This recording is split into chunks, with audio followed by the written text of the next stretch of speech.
I'm doing my speech on the history and impact of HIV/AIDS. Starting in the 1980s.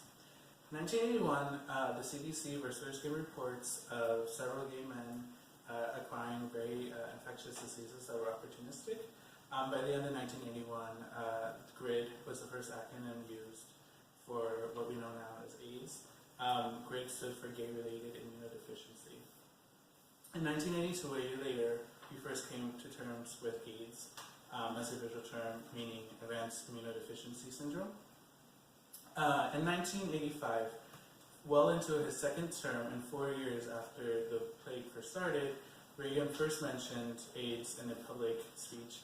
Reagan is often credited by historians to be one of the main reasons why HIV/AIDS is so prolific, because he was very willingly apathetic towards the plight of AIDS, because it was known for being with groups that Republicans did not support at the time.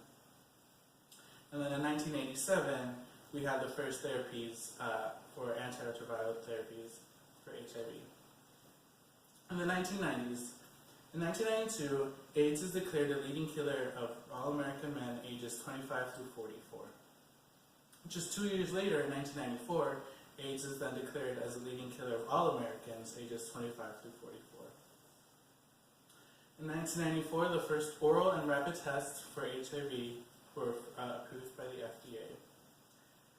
And then in 1996, diagnoses were on the decline for the first time, full 15 years after HIV was discovered. And then in 1997, we got our first highly active antiretroviral therapies, which would then become the standard that we still use today for HIV therapies. In the 2000s, in 2016, chimpanzees were discovered to have a AIDS-like virus known as the simian immunodeficiency virus.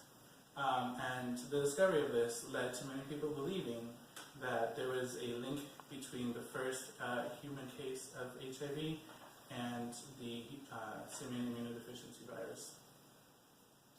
In 2008, studies began to show that if taken early, antiretroviral therapies could keep people alive who have HIV well into their 60s and 70s, and that people could start to live full, healthy lives.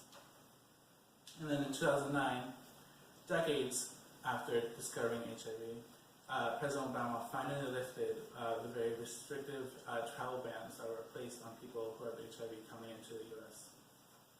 And most currently in 2010s, in 2011, PrEP, which stands for Pre-Exposure Prophylaxis, was approved by the FDA as the first preventative measure for HIV for people who are HIV negative.